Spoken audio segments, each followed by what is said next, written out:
কোরআনের তেলাওয়াত যখন বান্দা শোনে তখন তার ঈমানকে আল্লাহ পাক রব্বুল আলামিন বাড়ায় দেয়। ঈমানকে আল্লাহ কি করে? বাড়ায় দেয়। সূরা আনফালের ২ নম্বর আয়াতে আল্লাহ পাক রব্বুল আলামিন কথা বলতেছেন, ইন্নামাল মুমিনুনা আল্লাযীনা ইযা যুকিরাল্লাহু ওয়াজিলাত কুলুবুহুম ওয়া ইযা তুলিয়াত আলাইহিম আয়াতুহু যাদাতুহুম ঈমানাও ওয়া আলা রাব্বিহিম ইয়াতাওয়াক্কালুন। রব আমার জানায় দিয়েছেন, আল্লাহ পাক রব্বুল আলামিন কোরআন শরীফের মধ্যে জানায় দেয়, ইন্নামাল মুমিনুনা আল্লাযীনা ইযা যুকিরাল্লাহ, যখন মুমিন বান্দার সামনে কোরআনের আওয়াজ হয়, কোরআনের তেলাওয়াত হয়, আল্লাহকে যখন স্মরণ করে মুমিন বান্দার সামনে, ইযা যুকিরাল্লাহু ওয়াজিলাত কুলুবুহুম, তখন তার অন্তরটা ভীত সন্ত্রস্ত হয়ে যায়, ভয়ে কাঁপতে থাকে অন্তরটা। যখন আল্লাহর স্মরণ করায় দেওয়া হয় তার সামনে, আল্লাহর জিকির করা হয়, আল্লাহর কোরআনের বর্ণনা করা হয়, তার হৃদয়টা ভয়ে প্রকম্পিত হয়ে যায়। ওয়াজিলাত কুলুবুহুম ওয়া ইযা তুলিয়াত আলাইহিম আয়াতুহু, আর যখন আল্লাহর আয়াত সমূহ ওই ইমানদার বান্দার সামনে তেলাওয়াত করা হয়, যাদাতুহুম ঈমানা, আল্লাহ পাক তার ঈমানকে বৃদ্ধি করে দেয়, ঈমানকে বৃদ্ধি করে দেয়। ওয়া আলা রাব্বিহিম ইয়াতাওয়াক্কালুন, আর ওই বান্দা আল্লাহ ছাড়া অন্য কারো উপরে কোনো ভরসা করে না। ভরসা করে কার উপরে? সবাই বলেন কার উপরে? আল্লাহর উপরে। এই আয়াতের ভিতরে 3টা শিক্ষার কথা বলা হয়েছে। যখন মুমিন বান্দার সামনে আল্লাহকে স্মরণ করা হয়, আল্লাহর জিকির করা হয়, অথবা আল্লাহর কোরআনের বর্ণনা করা হয়, ওয়াজিলাত কুলুবুহুম, তার অন্তরটা ভীত সন্ত্রস্ত হয়ে যায়। কিসের ভয়? ভয় হলো আল্লাহ যে জীবনটা দিলেন, এই জীবনটার ভিতরে আল্লাহ পাক রব্বুল আলামিন যেই নীতিমালা দিয়েছেন, ওই নীতিমালা অনেক কিছু মানতে পারি নাই, এজন্য আল্লাহর পক্ষ থেকে শাস্তির ভিতরে পড়ে যাব, জাহান্নামের ভিতরে পড়ে যাব। এই ভয়, আল্লাহর ভয়ে অন্তরটা প্রকম্পিত হয়ে যায়। ওয়া ইযা তুলিয়াত আলাইহিম, আর যখন আল্লাহর আয়াত সমূহ তেলাওয়াত করা হয়, ওয়া ইযা তুলিয়াত আলাইহিম আয়াতুহু যাদাতুহুম ঈমানা, আল্লাহ পাক তাকে ভয় করার কারণে তার ঈমানকে আল্লাহ আরো বাড়ায় দেয়। মুমিন বান্দার সামনে আল্লাহর বর্ণনা করলে, কোরআনের বর্ণনা করলে, তখন ভীত সন্ত্রস্ত হৃদয় হয়ে যায়। ঠিক কিনা জোরে বলেন? এরপর 2 নম্বরে আল্লাহর আয়াত সমূহ মুমিনের সামনে তেলাওয়াত করলে ওই বান্দার অন্তর্কে ঈমানটাকে আল্লাহ বাড়ায় দেয়। আর আল্লাহ বলেন, ওয়া আলা রাব্বিহিম ইয়াতাওয়াক্কালুন, ওই আল্লাহর বান্দা আল্লাহ ছাড়া অন্য কোন দুনিয়ার মানুষকে কোনোদিন ভয় পায় না, ভরসা করে না, আল্লাহ ছাড়া অন্য কারো উপরে ভরসা করে না। ভরসা করবেন কার উপর? আওয়াজ দিয়ে বলেন, ভরসা করবেন কার উপর? আল্লাহ রাব্বুল আলামিন সূরা হজের 35 নম্বর আয়াতে আল্লাহ পাক রব্বুল আলামিন জানায় দিতেছেন আবার, আল্লাযীনা ইযা যুকিরাল্লাহু ওয়াজিলাত কুলুবুহুম ওয়াস-সাবিরিনা আলা মা আসাবাহুম ওয়াল মুকিমিস সালাহ। আল্লাযীনা, যারা ইযা যুকিরাল্লাহ, আল্লাহর বান্দাদের সামনে যখন আল্লাহকে স্মরণ করা হয়, ওয়াজিলাত কুলুবুহুম, তার অন্তরটা ভয়ে প্রকম্পিত হয়ে যায়। ওয়াস-সাবিরিনা আলা মা আসাবাহুম, আর ওই বান্দা বিপদে পড়লেও ধৈর্য ধারণ করে। ওয়া মুকিমিস সালাহ, আর ধৈর্য ধারণ করে, নামাজ কায়েম করে। ওয়া মিম্মা রাযাকনাহুম ইউনফিকুন, আর আমি আল্লাহ যেই রিজিক দান করেছি ওই রিজিক থেকে আমি আল্লাহর পথে ব্যয় করে। জোরে বলেন সুবহানাল্লাহ। লা ইলাহা ইল্লাল্লাহ, জোরে লা ইলাহা ইল্লাল্লাহ, লা ইলাহা ইল্লাল্লাহ, লা ইলাহা ইল্লাল্লাহ মুহাম্মাদুর রাসূলুল্লাহ। সাল্লাল্লাহু আলাইহি ওয়াসাল্লাম। এখন ঈমানকে আল্লাহ বাড়ায় দেয়, এই কথাটা কি? আল্লাহ পাক রব্বুল আলামিন হাদিসের ভিতরে আল্লাহ রাসূল সাল্লাল্লাহু আলাইহি ওয়াসাল্লাম জানাইছেন, বান্দার অন্তরের ভিতরে যখন আল্লাহর ভয় ঢুকে যায়, বান্দা যখন ঈমানওয়ালার কাজ করে, বান্দা যখন ইবাদতের ভিতরে চলে যায়, বান্দা যখন আল্লাহ পাক যেই হুকুম দিয়েছে ওই হুকুমগুলোকে মান্য করে, আল্লাহ এবং আল্লাহ রাসূলের অনুগত্য করলে আল্লাহ পাক তার ঈমানকে বাড়ায় দেয়। জোরে বলেন সুবহানাল্লাহ। আল্লাহ রসুলের অনুগত্য করলে পরে ঈমান বাড়ায় দেয় কে? জোরে বলতে হবে, কে বাড়ায় দেয়? অনুরূপ ভাবে আল্লাহ এবং আল্লাহ রসুলের অনুসরণ অনুকরণ যেই ব্যক্তি করে না, আল্লাহর হুকুমত মানে না, রসুলের সুন্নতি তরিকায় চলে না, ওই ব্যক্তির ঈমানটা কমতে থাকে কমতে থাকে কমতে থাকে। আর আল্লাহ রসুল বলেন কমতে কমতে ওই ব্যক্তির ঈমানটা সরিষার দানার পরিমাণ ছোট হয়ে যায়। ঈমান যার বৃদ্ধি আছে, বান্দা গুনাহের কাছে যাবে না। মুমিন মুত্তাকি বান্দা গুনাহের কাজেও আল্লাহকে দেখতে পায়। মুমিন মুত্তাকি বান্দা গুনাহের কাজে আল্লাহকে দেখতে পায়। সেটা কি? তার মানে হলো গুনার কাজের সামনে যখন চলে যায় তখন মনে করে না এই দিকে যাওয়া যাবে না, আমার আল্লাহ আমাকে দেখতেছে, জাহান্নামে যাওয়া লাগবে, এই কাজ করা যাবে না, এই অনুশোচনা মনের ভিতরে পয়দা হয়ে দিয়েছে। আল্লাহ পাক তার মনের ভিতরে গুনাহ থেকে ফিরানোর জন্য তার অন্তরের ভিতরে এই অনুশোচনা পয়দা করেছে। জোরে বলেন ঠিক কিনা? বান্দা সুদের কাছে যায়, না না আমি জাহান্নামের আসামি হয়ে যাব। বান্দা জিনা ব্যভিচারের কাছে যায়, আগে চিন্তা করে ঈমান থাকার কারণে, না না এই কাজ করা যাবে না, আমি তো জাহান্নামের আসামি হয়ে যাব। এই কথা থেকে ফিরে আসার পর আল্লাহ পাক বলেন বান্দার ঈমান বেড়ে যায়। আর গুনাহের কাজ করতে করতে বান্দার ঈমান যখন দুর্বল হয়ে যায়, সুদকে আর সুদ মনে করে না, ঘুষকে ঘুষ মনে করে না, জেনা ব্যভিচারকে জেনা ব্যভিচার মনে করে না, গুনাহের পথে হাঁটে, হৃদয়ের ভিতরে আফসোস জাগে না। বুঝতে হবে ওই ব্যক্তির ঈমান একেবারে নিম্ন পর্যায়ে চলে গেছে। ঠিক কিনা? এটা এমনিতেই হয় না, গুনার পথে হাঁটতে হাঁটতে এমন অবস্থা হয় তখন ইজি হয়ে যায়, সহজ হয়ে যায়, আর কিছু অনুশোচনা মনের ভিতরে জাগে না। দেখেন, যদি কেউ জেনা ব্যভিচার না করে, প্রথমবার জেনা ব্যভিচার করতে গেলে হাত তার শরীরে কাঁপতে থাকে। ঠিক কিনা? জোরে বলেন। শুধু এটা না, একটা লোক জীবনে কখনো মেয়েদের দিকে তাকায় নাই, তাকে যদি মেয়েদের হাত ধরিয়ে দেওয়া হয় তার ভয় আছে না নাই? শরীর কাঁপতে থাকবে না? থাকবে না? কিন্তু ওই একই ছেলেকে যদি প্রথম দিন মেয়ের পাশ দিয়ে হাঁটাইলো, দ্বিতীয় দিন মেয়ের পাশে একটু বসলো, তৃতীয় দিন একটু হাত ধরলো, আস্তে আস্তে সাহসটা বৃদ্ধি পাইলো, এখন আর ওই ভয়টা কাজ করে না। ঠিক কিনা? গুনাফিরা ওই রকম, বান্দা গুনাহের পথে যখন অল্প যায়, একটু যায়, সামনের দিকে আরো ধাপিত হয়ে যায়। আল্লাহ পাক রব্বুল আলামিন বলেন বান্দা, এজন্য তুমি নেকের কাজ করলে তোমার ঈমান বাড়ায় দেয়।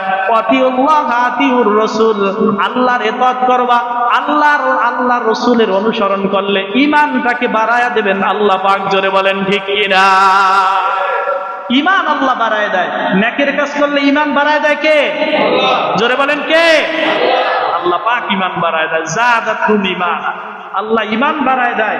ঈমান বাড়তে বাড়তে এমন পর্যায়ে চলে যায়, ওয়া আলা রাব্বিহিম ইয়াতাওয়াক্কালুন, আল্লাহ ছাড়া অন্য কাউকে ওই ব্যক্তি ভরসা করে না। ভরসা করবেন কাকে? জোরে বলতে হবে, ভরসা করবেন কাকে? আল্লাহ পাককে ভরসা করতে হবে। এজন্য কিয়ামতের ময়দানে আল্লাহ পাক রব্বুল আলামিন কি অবস্থা হবে আপনার আমার। আল্লাহর হাবিব সাল্লাল্লাহু আলাইহি ওয়াসাল্লাম হাদিসের মধ্যে জানায় দিলেন, আমার দিকে তাকান, আমার দিকে 7টা পয়েন্টে কথা বলবো। 7 শ্রেণীর মানুষকে আল্লাহ আরশের নিচে ছায়া দান করবেন। আন আবি হুরায়রা রাদিয়াল্লাহু তাআলা আনহু قال قال رسول الله صلى الله عليه وسلم রাইসুল মুফাসসিরিন হযরতে আবু হুরায়রা রাদিয়াল্লাহু তাআলা আনহু হাদিস বর্ণনা করেন।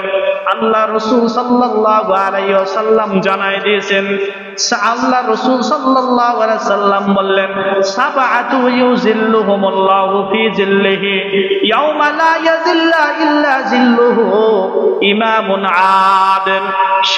সাত শ্রেণীর মানুষকে আল্লাহ আরশের নিচে ছায়া দান করবেন, যখন আল্লাহর আরশের ছায়া ছাড়া অন্য কোনো কোথাও আর কোনো ছায়া থাকবে না।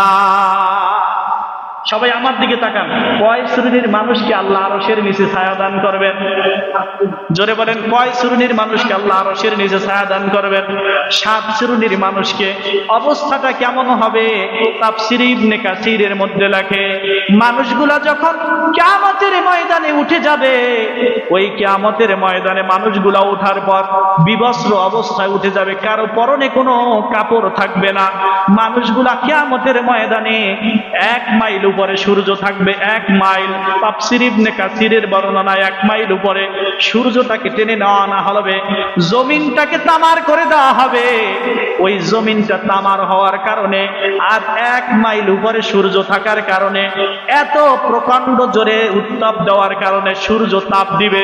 তাপ দেওয়ার কারণে তাফসীর ইবনে কাসিরের ভিতরে লেখে, ভাতের ভিতরে, ওই উনুনের ভিতরে, চুলার ভিতরে যেমন ভাত পাকানোর জন্য মহিলারা দেয়, তখন ভাত যেমন টকবক টকবক করে ফুটতে থাকে, মুমিন নাফরমান বান্দা সার, মুমিন সারা এই যে নাফরমান গুনাহগার বান্দার গিলু মগজগুলা ওইভাবে টকবক করে ফুটতে থাকবে। জোরে বলেন নাউজুবিল্লাহ। কঠিন মুসিবত, বান্দার গুনাহ ঘাম দিয়ে এমন অবস্থা হয়ে যাবে, গুনাহ যার যেই পরিমাণ ওই পরিমাণ ঘামে তার লেগে যাবে। যদি বান্দার গুনাহ বেশি থাকে, তার ঘাম হবে তার নাক বরাবর ডুবে যাবে ঘামের দরিয়ায়।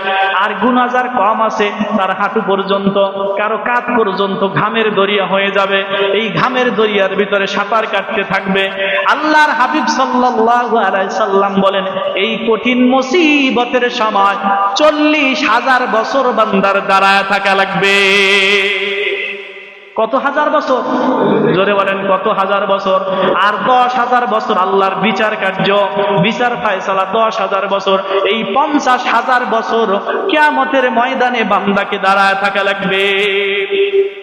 আল্লাহর নবী বলেন, এত উত্তপ্ত ময়দান, এই কঠিন মুসিবতের সময় অন্য কোনো কোথাও ছায়ার ব্যবস্থা নাই। এই সময় 7 শ্রেণীর মানুষকে আল্লাহ আরশের নিচে ছায়া দান করবেন। 7 শ্রেণীর মানুষকে আল্লাহ আরশের নিচে ছায়া দান করবেন। প্রথম নাম্বার হলো আল ইমামুন আদিল। প্রথম নাম্বার হলো ইমামুন আদিল, ন্যায়পরায়ণ শাসক। ন্যায়পরায়ণ শাসক যিনি হবেন, ওই ব্যক্তিকে আল্লাহ আরশের ময়দানে আরশের নিচে ছায়ার ব্যবস্থা করে দিবে। ন্যায়পরায়ণ কি? শাসক। ন্যায়পরায়ণ কথা বুঝেন নাই? ন্যায়পরায়ণ শাসক। বলে, হুজুর আমি তো শাসক না, আমি তো তাহলে বেঁচে গেলাম। আপনার ঘরের ভিতরে আপনি একজন শাসক। জোরে বলেন ঠিক কিনা?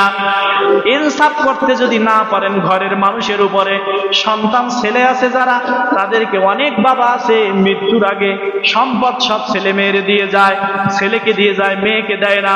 মেয়েকে একটু বুঝ দিয়ে দেয়, সান্ত্বনার বাণী, অনেক বড় বাড়ি তোমাকে বিবাহ দিছি, বাবার সম্পদ না হইলেও তোমার হবে। ঠিক কিনা? আছে না নাই? এই বুঝ দেয় কি দেয় না? আমার আব্বা জানেরা, ইমামুন আদিলের উপরে কথা চলতেছে, ন্যায় পরায়ণ বাদশা। দেখেন, একেবারে সংসার থেকে শুরু করব, এরপর সমাজ, এরপর রাষ্ট্র পর্যন্ত ন্যায় পরায়ণ বাদশার কি দাম আল্লাহ পাক জানাই দিলেন। ইমামুন আদিল, ন্যায় পরায়ণ বাদশাকে আরশের নিচে ছায়ার ব্যবস্থা করবেন।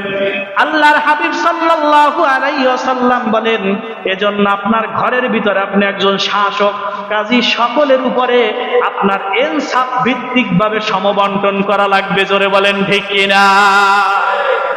আপনার ছেলে, আপনার মেয়ে, আপনার স্ত্রী যেন আপনার কোনো কাজে, কোনো বিষয় যেন আপনি নেতৃত্ব দিতেছেন, এমন কোনো জুলুম যেন তাদের উপরে না হয়, এমন কোনো জুলুম যেন তাদের উপরে না হয়। কেন?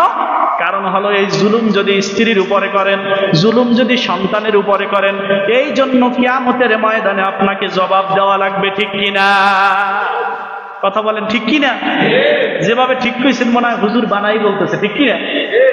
আচ্ছা, তাহলে একটা হাদিস শুনি আমরা।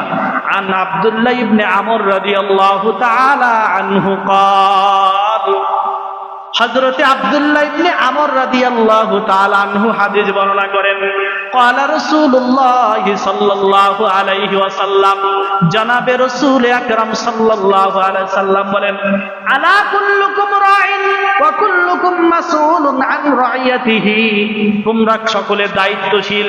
আল্লাহ রাসূল বলেন, তোমরা সকলে দায়িত্বশীল, তোমাদের সকলকে দায়িত্ব সম্পর্কে জবাব দেওয়া লাগবে। তোমরা সকলেই দায়িত্বশীল, তোমাদের দায়িত্ব সম্পর্কে আল্লাহর কাছে কি করা লাগবে? জবাব দেওয়া লাগবে। কি করা লাগবে? জবাব দেওয়া লাগবে। ঠিক কিনা জোরে বলেন?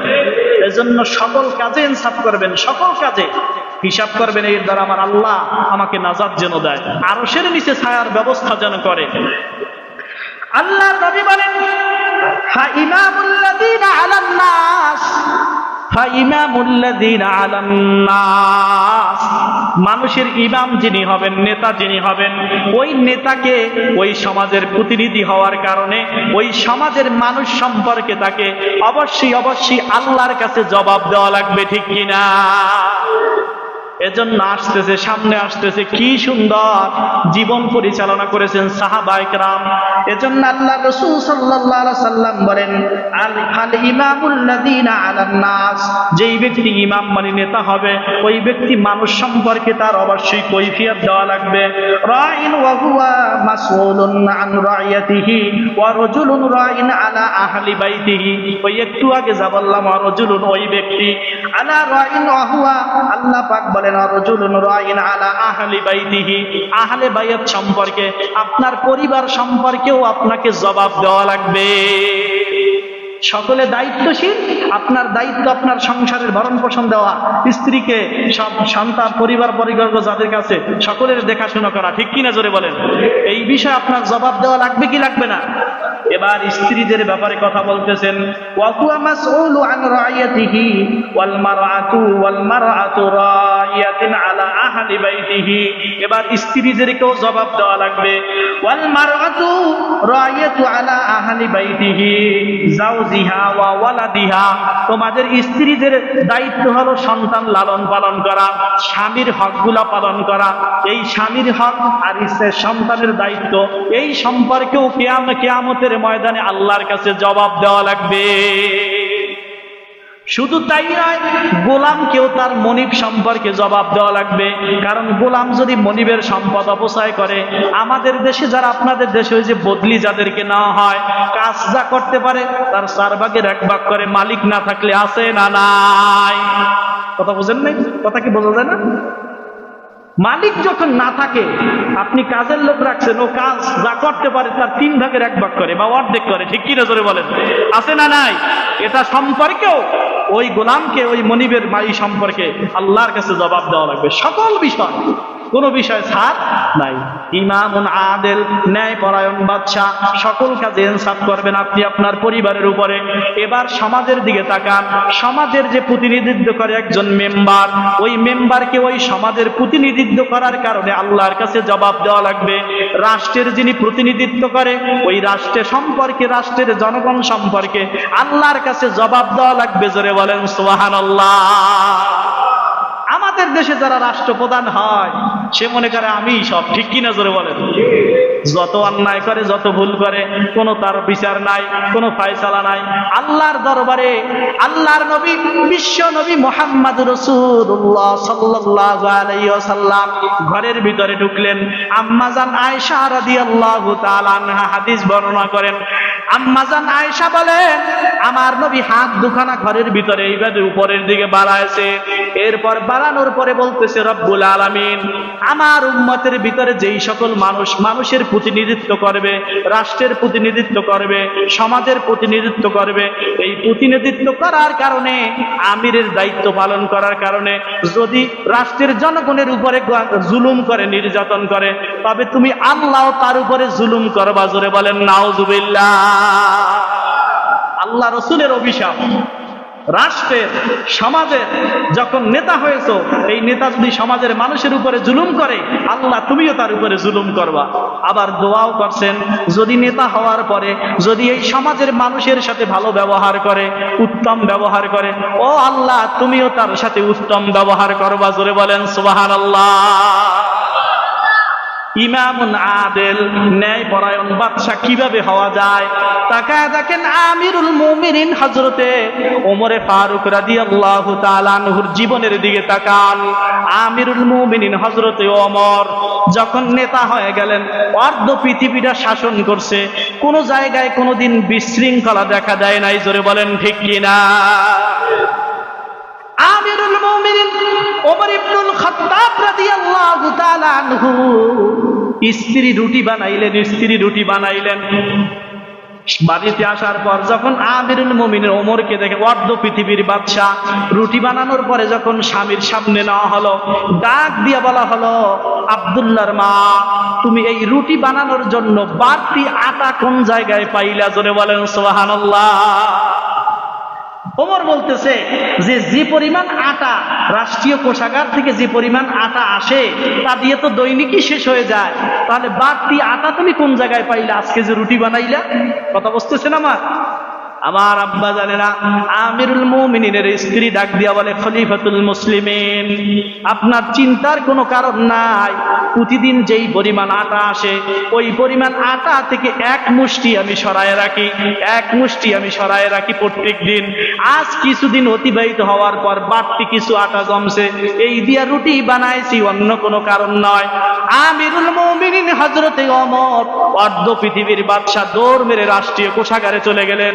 সরে যাওয়ার পর জানায় দিলেন, রাষ্ট্রীয় কোষাগারকে দায়িত্ব দিয়ে জিজ্ঞাসা করলেন, যেই পরিমাণ আটা আমার বাড়ির জন্য বরাদ্দ আছে তার থেকে এক মুষ্টি কমায়া দেবা, কারণ এক মুষ্টি কম হইলেও আমার পরিবার চলে, এটা আমার স্ত্রী প্রমাণ করছে। জোরে বলেন সুবহানাল্লাহ। ইমামুন আদেল, ন্যায়পরায়ণ বাদশাহ, 7 শ্রেণীর মানুষকে আল্লাহ আরশের নিচে ছায়া দান করবেন। প্রথম নম্বরে হলো ইমামুন আদেল, ন্যায়পরায়ণ বাদশাহ। আমিরুল মুমিনিন কি শিক্ষা দিয়ে দিলেন? অর্ধ পৃথিবীর বাদশাহ হওয়ার পরেও দেখেন কি তার অবস্থাটা। হযরতে ওমরের ছেলের নাম আবু শাহামা রাদিয়াল্লাহু তাআলা আনহু। যুদ্ধের জন্য চলে গেছেন মিশরে। ওখানের গভর্নরের কাছে দায়িত্ব নিয়োজিত আছে। 2 ধরনের বর্ণনা পাওয়া যায়। এক বর্ণনায় আবু শাহামা কি করলেন? খেজুরকে ভিজায়া রাখলে ওই পানিটাকে বলা হয় নাবিস। খেজুর যখন ভিজায় রাখে এটা শক্তিশালী খাবার, কিন্তু একদিনের জায়গায় যদি 2 দিন ভিজায় রাখেন তাহলে ওর ভিতরে এমন একটা নেশাজাতি হয়ে যায়, মানুষের মাতলামি শুরু হয়ে যায়। জোরে বলেন নাউজুবিল্লাহ। এই যে নাবিস পান করতো আগের সব মানুষেরা, নাকি? এই খেজুর একদিনের জায়গায় 2 দিন ভিজায় রাখার পর আবু শাহামা পান করলেন। পান করার পরে তার ভিতরে একটু মাতলামি চলে আসলো। কি চলে আসলো? জোরে বলেন। মাতলামি যখন চলে আসছে, আবু শাহামা রাদিয়াল্লাহু তাআলা আনহু ঈমান কিভাবে তাজা, ওই মিশরের গভর্নরের কাছে বললেন যে আমার ভিতরে মাতলামি আসছে, আমার ভিতরে মদ খাইলে পরে যেই অনুভূতি হয়, কি শাস্তি, আমার শাস্তি দিয়ে দাও। মিশরের গভর্নর শাস্তি দিয়ে দিল, কিন্তু আমিরুল মুমিনের কানে যখন চলে গেল, আপনার ছেলে আবু শাহামার শাস্তিটা ঘরের ভিতরে হয়েছে। হযরতে আমিরুল মুমিনিন ওমর ইবনুল খাত্তাব রাদিয়াল্লাহু তাআলা আনহু ধিক্কার দিলেন, তোমাকে যে গভর্নর বানায় দিয়েছি মিশরের, তুমি বিচারটা আমার ছেলে হওয়ার কারণে কেন প্রকাশ্যে করলা না? কেন তুমি ঘরের ভিতরে করলা? এই বিচার তো ইসলামের মধ্যে চলে না। ঠিক কিনা করে কন? হযরতে আবু শাহামাকে মদিনায় নিয়ে আসা হলো। মসজিদে নববীর খুঁটির সাথে হযরতে আবু শাহামাকে বেঁধে দেওয়া হলো। হযরতে আবু শাহামা জুমার দিন জানায় দেওয়া হলো, আবু শাহামার বিচার করা হবে। আমিরুল মুমিনিন হযরতে ওমর বিচার করবেন। হযরতে ওমর যখন বিচার করলেন, মদ পান করলে 80 দৌড়া মারতে হয়। জোরে বলেন, কত দৌড়া? 80টা বেত্রাঘাত দৌড়া মারতে হয়। এই 80টা বেত্রাঘাত করার জন্য যখন উদ্বুদ্ধ হয়ে গেলেন, আমিরুল মুমিনিন গভর্নর, অর্ধ পৃথিবীর বাদশা বসে আছে, আর 1টা 2টা 3টা করে দৌড়া মারতেছে। হঠাৎ করে আমিরুল মুমিনিন দাঁড়ায় গেলেন যে, কি বলো, আমি রাষ্ট্রপ্রধান হওয়ার কারণে আমার ছেলের গায়ে যে বাড়ি মারো, গায়ে তো লাগে না মনে হয়। হযরতে আমিরুল মুমিনিন এবার চাবুকটা নিজের হাতের ভিতরে নিয়া 1 2 3 4 10টা 20টা বাড়ি দেওয়ার সাথে সাথে আবু শাহামা বেহুশ হয়ে পড়লেন। এরপরও বাড়ি থামতেছে না। আবু শাহামা এরপর আবার হুঁশ ফেরানো হলো, আবার 20টা মারলো, 40টা, আবার বেহুশ হয়ে গেল। আমিরুল মুমিনিন ওমরের স্ত্রী পা ধরে বললেন, আমিরুল মুমিনিন, আমার সন্তানের বিচারটা একটু রক্ষুদ্দান দরকার, আমি উট সদকা করে দেব। বলে তা হবে না। 20টা, 40টা, 50টা, 80টা বেত্রাঘাত করার সঙ্গে সঙ্গে আবু শাহামা দুনিয়া থেকে বিদায় হয়ে গেছে। জোরে বলেন সুবহানাল্লাহ। ওগো নবীর উম্মতেরা হয়ে আজি দিশাহারা, কোরআন হাদিস ছেড়ে চলো যেমন খুশি চায় মনে, নবী বিনে কে তরাবেন পুলসিরাত মিজানে, নবী বিনে কে তরাবেন পুলসিরাত মিজানে। ওগো নবীর উম্মতেরা হয়ে আজি দিশাহারা, কোরআন হাদিস ছেড়ে চলো যেমন খুশি চায় মনে, নবী বিনে কে তরাবেন পুলসিরাত মিজানে। নবীর মায়া নাই কি তোমার, কেমনে দুঃখ দাও যে আবার, নবীর মায়া নাই কি তোমার, কেমনে দুঃখ দাও যে আবার। সালাম করো দরুদ পড়ো প্রথম ঘাটি কাফনে, নবী বিনে কে তরাবে পুলসিরাত মিজানে। হযরতে ওমরে ফারুক রাদিয়াল্লাহু তাআলা আনহু 80টা দররা দেওয়ার পরে সন্তান দুনিয়া থেকে বিদায়, জানাজা নামাজ পড়লেন। এরপর কবরের উপরে বাকি 20টা দিলেন। দেওয়ার পরে হযরতে ওমর এইবার হাত দুখানা বাড়ায় আল্লাহর কাছে হাত বাড়ায় দিয়েছে, ও মালিক, কত প্রথম ছিলাম আমি শাসকের ভূমিকায়, আমার ছেলের দিকে তাকাই নাই। ও আল্লাহ, আমার সন্তান, তারপর আমার সন্তানের দিকে তাকাই নাই, ন্যায় বিচার করছি, দুনিয়া থেকে বিদায় হয়েছে, এখন আমি বাবার ভূমিকায় হাত বাড়াইলাম। ও মালিক, আমার কলিজার টুকরো সন্তানকে আমি শরীয়ত মোতাবেক বিচার ফয়সালা করে দিলাম। আখিরাতে তুমি এজন্য তার কাছে জবাব চেও না, আমার সন্তানকে তুমি জান্নাতের মেহমান বানায় দিও। জোরে বলেন সুবহানাল্লাহ। ইমামুন আদেল, ন্যায়পরায়ণ বাদশা কিভাবে হওয়া যায়? যদি ওমরের জীবনী অনুসরণ করা লাগে, ওমরের জীবনী অনুসরণ করতে পারে, তাহলে ন্যায়পরায়ণ শাসক হওয়া যায়। ঠিক কিনা জোরে বলেন। আল্লাহর হাবিব সাল্লাল্লাহু আলাইহি ওয়াসাল্লাম জানায় দিলেন, ইমামুল আদেল, ন্যায়পরায়ণ বাদশা। কাজী আপনার পরিবারে আপনি ন্যায়পরায়ণ শাসক হবেন। দুর্নীতি করা যাবে না, জুলুম করা যাবে না, সন্তানের উপরেও জুলুম করা যাবে না। জোরে বলেন ঠিক কিনা। দ্বিতীয় নম্বরে, সময় কত আছে দেখেন তো, একটু বোঝে না। ইমামুন আদেল, তাহলে ন্যায়পরায়ণ বাদশার 2টা বর্ণনা দিলাম। ঘটনা তো বহুত বলা যায়। কাজী আল্লাহ পাক রব্বুল আলামিন হাদিসের ভিতরে 7 শ্রেণীর মানুষকে আল্লাহ আরশের নিচে ছায়া দিবেন। প্রথম নাম্বার ইমামুন আদেল। ইমামুন আদেল শুধু শাসক না, আপনারও দায়িত্ব আছে না নাই? আপনিও কিন্তু একজন শাসক, ঠিক কিনা? আপনার পরিবারের আপনি শাসক, অধীনস্থ মানুষের উপর আপনি শাসক, তাদের উপরে আবার ন্যায়পরায়ণ শাসকগিরি করা লাগবে। ঠিক কিনা জোরে বলেন। দ্বিতীয় নাম্বার, আল্লাহ রাসূল সাল্লাল্লাহু আলাইহি সাল্লাম বললেন, ফাশাব্বুন নাশআ ফি ইবাদাতি রাব্বি।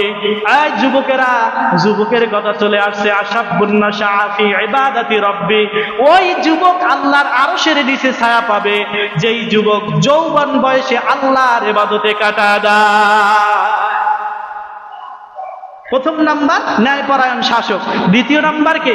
আশাব্বুন নাশআ ফি ইবাদাতি রাব্বি, যেই যুবক তার রবের ইবাদতে যৌবন কালটা কাটায় দেয়, ওই যুবককে আল্লাহ আরশের ছায়ার নিচে ছায়া দান করবেন। সুবহানাল্লাহ। যৌবন বয়সটা বড় মেনটেন করা কঠিন, ঠিক কিনা জোরে বলেন।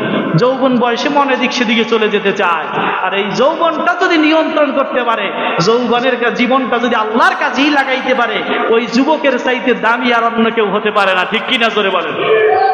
হাদিসের ভিতরে আল্লাহর নবী বিশ্ব নবী মুহাম্মদুর রাসূলুল্লাহ সাল্লাল্লাহু আলাইহি সাল্লাম বলেন, কিয়ামতের ময়দানে ওই যে কঠিন মুসিবত, 1 মাইল উপরে সূর্যের তাপ, 12 সূর্যের তাপ আছে, জমিনখানা তামার আছে, এখানে থাকা অবস্থা আল্লাহ পাক রব্বুল আলামিন বলেন, তো আমার উম্মতের ভিতরে, পৃথিবীর ভিতরে এমন কোন মানুষ নাই 5টা প্রশ্নের জবাব দেওয়া ছাড়া একটা পাও তার নাড়াইতে পারবে না। জোরে বলেন সুবহানাল্লাহ।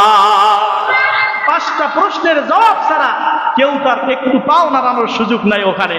তার মধ্যে একটা প্রশ্ন আছে, ওই যুবককে আল্লাহ পাক বলবেন, এই যুবক, তোমাকে যৌবন দান করছি, ওই যৌবনটা তুমি কোন কাজে ব্যয় করছো? আল্লাহ এই প্রশ্ন করবে কি করবে না?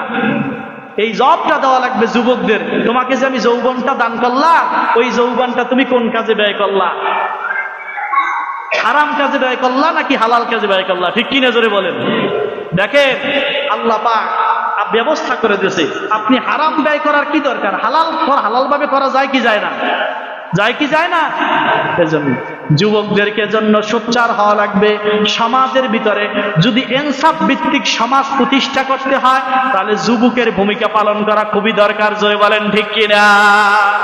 যুবক যেই সমাজের ভালো, ওই গোটা সমাজটাই ভালো। যুবক যেই সমাজের নামাজি, ওই সমাজের সকল মানুষই নামাজি। ঠিক কিনা জোরে বলেন? এজন্য আল্লাহর হাবিব সাল্লাল্লাহু আলাইহি সাল্লাম বললেন, আশাবুন নাশাআ ফি ইবাদাতি রাব্বি, ওই যুবক যেই যুবক যৌবন বয়সে ইবাদত করে, ওই যুবককে আল্লাহ আরশের নিচে ছায়ার ব্যবস্থা করবেন। এই এক একটা 7 শ্রেণীর এক এক শ্রেণী এক জুমা সম্পর্কে আলোচনা করা যায়। 3য় নম্বরে ওই যুবককে আল্লাহ আরশের নিচে ছায়া দান করবেন। রাজুলুন ওয়া রাজুলুন কলবুহু মুআল্লাকুন ফিল মাসাজিদ, ওয়া রাজুলুন কলবুহু মুআল্লাকুন ফিল মাসাজিদ, যার অন্তরটা মসজিদের সাথে ঝুলে থাকে, যার হৃদয়টা মসজিদের সাথে ঝুলে থাকে, ওই ব্যক্তিকে আল্লাহ আরশের নিচে ছায়ার ব্যবস্থা করবেন। জোরে বলেন সুবহানাল্লাহ।